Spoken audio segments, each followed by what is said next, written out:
ज्यादा सीधे साधे भी न बने, नहीं तो दुनिया जीने नहीं देगी। एक यथार्थवादी कथन है। यह हमें याद दिलाता है कि जीवन में संतुलन बनाए रखना महत्वपूर्ण है।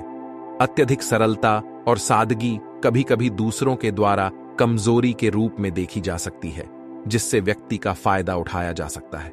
इसलिए जीवन में समझदारी और सतर्कता भी आवश्यक है, ताकि हम अपनी और अपने प्रियजनों की सुरक्षा सुनिश्चित कर सकें। जीवन में कभी कभी हमें अपनी सीमाओं का ध्यान रखना चाहिए और परिस्थितियों के अनुसार अपने व्यवहार को थोड़ा बदलना चाहिए।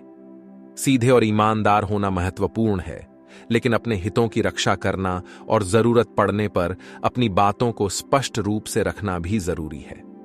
संतुलित दृष्टिकोण अपनाना हमेशा बेहतर होता है। यह कहानी जीवन की वास्तविकताओं को दर्शाता है और हमें इस बात का एहसास दिलाता है कि आत्मरक्षा और आत्मनिर्भरता कितनी महत्वपूर्ण है। अगर हम खुद को मजबूत नहीं बनाएंगे तो दुनिया हमें जीने नहीं देगी।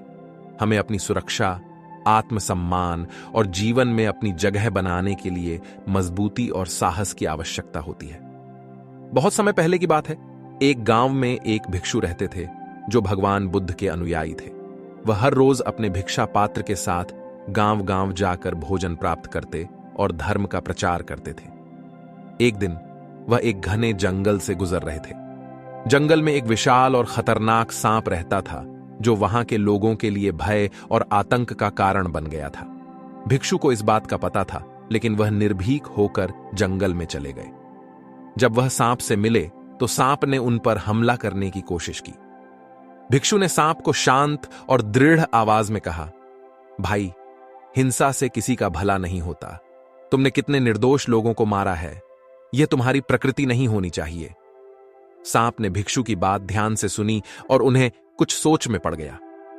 उसने कहा, महात्मा, मुझे नहीं पता था कि मेरी हिंसा से दूसरों को इतना कष्ट होता है। मैं आपकी बात मानता हूं और भविष्य में किसी को नुकसान नहीं पहुंचाऊंगा। भिक्षु ने उसे आशीर्वाद दिया और अपनी यात्रा जारी रखी। समय बीतता गया और सांप ने भिक्षु की बातों को याद रखकर किसी को नुकसान नहीं पहुंचाया। लेकिन धीरे धीरे गांव के लोग यह समझने लगे कि अब सांप खतरनाक नहीं रहा और वे उस पर पत्थर और लाठियां फेंकने लगे। सांप बुरी तरह घायल हो गया और लगभग मरने की कगार पर आ गया। एक दिन वही भिक्षु वापस जंगल से गुजर रहे थे और उन्होंने सांप को इस हालत में देखा। भिक्षु ने पूछा, भाई, ये तुम्हारी क्या हालत हो गई? सांप ने दुखी होकर कहा, महात्मा, मैंने आपकी बात मानी और किसी को नुकसान नहीं पहुंचाया, लेकिन अब लोग मुझ पर अत्याचार कर रहे हैं। भिक्षु ने मुस्कुराते हुए कहा, मैंने तुम्हें किसी को नुकसान न पहुंचाने के लिए कहा था, लेकिन मैंने यह नहीं कहा था कि तुम अपनी रक्षा भी न करो। अहिंसा का मतलब यह नहीं है कि हम अपनी रक्षा न करें। तुम्हें खुद को बचाने के लिए डराने का सहारा लेना चाहिए था।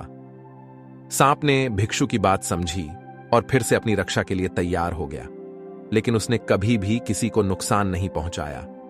उसने केवल खुद को बचाने के लिए फुफकारना शुरू कर दिया, जिससे लोग डरकर भाग जाते थे। इस कहानी से हमें यह सीखने को मिलता है कि अहिंसा और प्रेम के साथ साथ हमें अपनी रक्षा के लिए सजग और सतर्क रहना भी आवश्यक है। आत्मरक्षा करना पाप नहीं है, लेकिन बिना वजह हिंसा करना गलत है। इस प्रकार यह कहानी हमें सिखाती है कि हमें अहिंसा और प्रेम का पालन करते हुए अपनी सुरक्षा के प्रति भी सचेत रहना चाहिए।